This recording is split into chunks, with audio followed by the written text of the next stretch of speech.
Welcomes to hero sisters kitchen. இன்றைக்கி நம்மளோட கிச்சனில் என்ன பார்க்க போகிறோன்னா, அரிசி பருப்பு சாதம் எப்படி செய்யலான்னு தான் பார்க்க போகிறோம். ரொம்பவே ஈஸியாக சிம்பிளாக செஞ்சுருக்கோம்.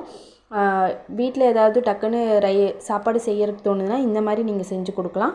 எப்படி செய்யலாங்கிறத இந்த வீடியோ மூலமாக பார்க்கலாம். வீடியோக்குள்ளே போகிறதுக்கு முன்னாடி நம்மளோட சேனலில் சப்ஸ்கிரைப் பண்ணிக்கோங்க. அப்படியே பக்கத்தில் இருக்க பெல் பட்டனையும் கிளிக் பண்ணிக்கோங்க. இப்போ வாங்க வீடியோக்குள்ளே போகலாம்.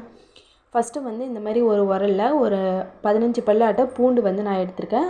அதோடு சேர்த்துடலாம். இப்போ இதோட வந்து ஒரு டேபிள் ஸ்பூன் வந்து சோம்பு, ஒரு 5-6 மிளகு, ஒரு டேபிள் ஸ்பூன் ஜீரகம், ஒரு 2 வரமிளகா வந்து கிள்ளி வச்சுருக்கேன். இப்போ அதையும் இதோடு சேர்த்துட்டு இதை வந்து நல்லா வந்து ஒன்றும் பாதியமாக வந்து நம்ம வந்து இடித்து எடுத்துக்கலாம்.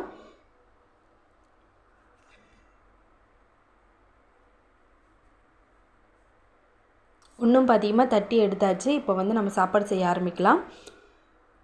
இப்போ ஒரு குக்கரில் வந்து ஒரு 3 டேபிள் ஸ்பூன் வந்து எண்ணெய் விட்டுருக்கேன். எண்ணெய் நல்லா வந்து காஞ்சிருச்சு. இப்போ இதோடு வந்து ஒரு 1/2 டேபிள் ஸ்பூன் வந்து சோம்பு சேர்த்துருக்கேன். இப்போ வந்து சோம்பு நல்லா காஞ்சணும். 1/2 டேபிள் ஸ்பூன் வந்து ஜீரகம் சேர்த்துருக்கேன். இப்போ வந்து ஒரு பச்சை மிளகாய் வந்து 2ஆக கீறி வச்சுருக்கேன். அதையும் இதோடு சேர்த்தாச்சு. ஒரு துண்டு இஞ்சி வந்து தட்டி வச்சுருக்கேன். அதையும் இதோடு சேர்த்தாச்சு. இப்போ ஆல்ரெடி நம்ம வந்து இடித்து வச்சுருக்கோம் இல்லையா, அதையும் வந்து இதோடு சேர்த்துட்டு இப்போ வந்து நான் ஒரு பெரிய வெங்காயம் வந்து நீல வாக்கில் கட் பண்ணி எடுத்து வச்சுருக்கேன். அதையும் இதோடு சேர்த்துக்கலாம். சேர்த்துட்டு எல்லாத்தையும் வந்து நல்லா வதக்கி விடுங்க எண்ணெயில். வெங்காயம் வந்து நல்லா வதங்கி வரணும், அந்த அளவுக்கு வதக்கி விட்டுக்கலாம்.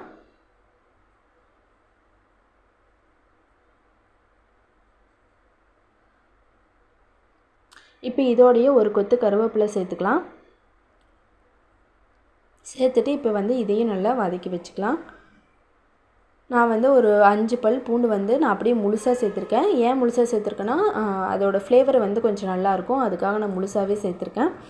இப்போ இதையும் சேர்த்துட்டு நல்லா வதக்கி விட்டுக்கலாம். வெங்காயம் நல்லா வதங்கி வரணும். இப்போ வெங்காயம் நல்லா வதங்கிருச்சு. இப்போ இதோடு வந்து நான் 2 மீடியம் சைஸ் தக்காளி வந்து நீல வாக்கில் கட் பண்ணி எடுத்து வச்சுருக்கேன். அதையும் இதோடு சேர்த்துக்கலாம். சேர்த்துட்டு வெங்காயம் தக்காளி வந்து நல்லா வதங்கணும். இப்போ நல்லா வதங்கிட்டுருக்குது. இப்போ ஓரளவுக்கு வெங்காயம் தக்காளி வதங்கினோடனே இதோடு வந்து ஒரு 1/4 டீஸ்பூன் வந்து மஞ்சள்தூள் ஆட் பண்ணிக்கலாம். இப்போ வந்து சாதத்துக்கு தேவையான அளவுக்கு உப்பு சேர்த்துக்கலாம். சேர்த்துட்டு இப்போ வந்து வெங்காயம் தக்காளியில் நல்லா வதங்கி வரணும். இப்போ நல்லா வதங்கட்டும்.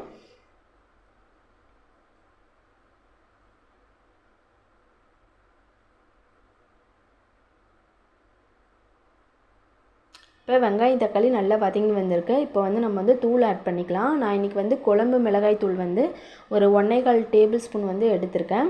இப்போ அதோடு சேர்த்துக்கலாம். சேர்த்துட்டு இப்போ எல்லாத்தையும் வந்து நல்லா வதக்கி விட்டுக்கலாம்.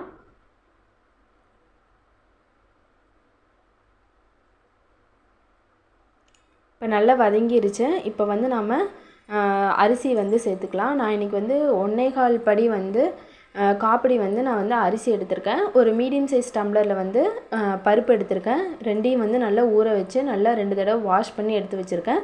இப்போ அதை இதோடு சேர்த்தாச்சு. சேர்த்துட்டு இதை வந்து ஒரு கிளறி விடுங்க ஃபஸ்ட்டு. இப்போ வந்து நம்ம தேவையான அளவுக்கு தண்ணி ஊற்றிக்கலாம். நான் வந்து இன்றைக்கி 2 சொம்பு அளவுக்கு வந்து தண்ணி வச்சுருக்கேன்.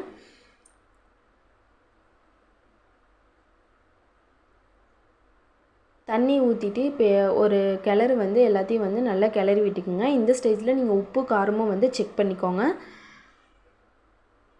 தண்ணி ஊற்றினோடனே உடனே மூடிட வேணாம் குக்கரை. ஒரு 2-3 கொதி வந்து வரட்டும், அதுக்கப்புறமா நம்ம குக்கரை மூடிக்கலாம். பாருங்கள், இந்த மாதிரி கொதி வந்தால் போதும். இந்த ஸ்டேஜில் நம்ம வந்து மூடி வச்சிடலாம். மூடி ஒரு 2லேருந்து ஒரு 3 விசில் வந்தால் போதும். இது வந்து விசில் வரட்டும். அவ்வளோதான், நான் 3 விசில் விட்டு எடுத்துட்டேன். பாருங்கள், ரைஸ் நல்லா வெந்து வந்திருக்கு. பாருங்கள், எடுக்கும் போதே ரொம்பவே நல்லா வந்திருக்குது. ரைஸும் நல்லா வெந்திருக்கு. இப்போ கடைசியாக வந்து கொத்தமல்லி தழை தூவிக்கலாம் மேலே.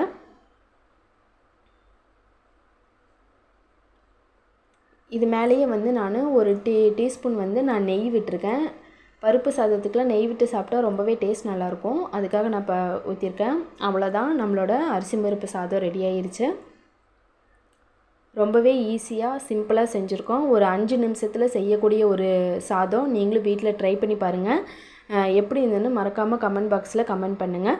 நான் இன்றைக்கி வந்து உருளைக்கிழங்கும் குடமிளகாய் போட்டு ஒரு தொக்கு மாதிரி ஒன்று பண்ணியிருக்கேன். அது சாப்பாட்டோடு சாப்பிடும்போது சூப்பராக இருந்தது.